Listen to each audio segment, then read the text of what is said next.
Avec près de 260 000 salariés, le groupe La Poste possède l'un des plus grands parcs informatiques d'Europe. Ordinateurs et imprimantes se comptent en dizaines de milliers. L'impact sur l'environnement est évident. La Poste a donc décidé d'agir. Dans le cadre du programme de transition énergétique actuel, nous choisissons cette opportunité donc pour définir cet indicateur et pour définir en fait les deux indicateurs dont j'ai parlé. C'est l'empreinte carbone du parc informatique du groupe ainsi que la consommation énergétique du parc informatique. Ce sont les deux indicateurs qu'on doit définir et par la suite nous devons définir aussi les actions à mener pour pouvoir réduire et diminuer cette empreinte carbone et cette consommation énergétique. Pour mesurer cette empreinte carbone, La Poste a signé dès 2011 un contrat de partenariat tripartite avec Océo et la start-up DotGreen. Ensemble, ils ont développé Green Argile, un logiciel de mesure à l'échelle industrielle. Il permet d'évaluer l'empreinte carbone d'un nombre choisi d'équipements en temps réel ou sur une durée définie.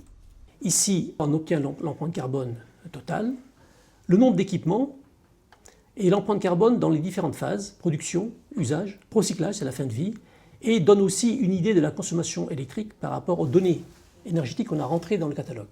Green Argile est né ici, chez DotGreen. Pour cette start-up qui en était à ses tout débuts dans le Green IT, le partenariat avec La Poste a été gagnant.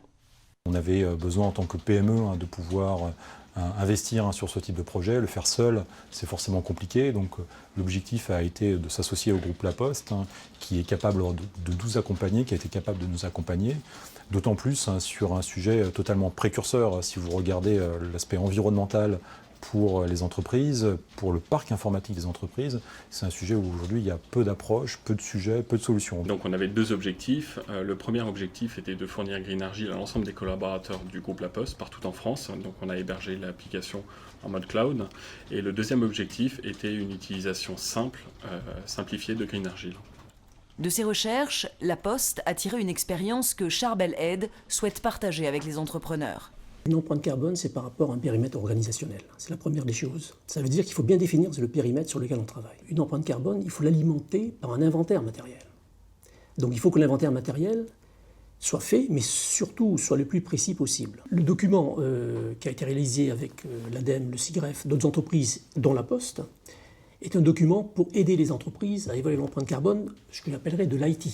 Donc ce document est important parce qu'il donne une méthode. C'est cette méthode qu'on a essayé de suivre dans notre outil Green Argile, et il donne des informations pour pouvoir combler les trous, parce qu'il y a plein de trous dans ce domaine d'évaluation d'empreinte carbone. Ce document, tout comme le logiciel Green Argile, apporte donc des solutions aux entreprises, quelle que soit leur taille.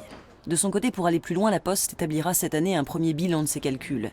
L'étape suivante sera de définir des stratégies pour sensibiliser encore davantage ses salariés et investir dans des équipements les plus vertueux possibles.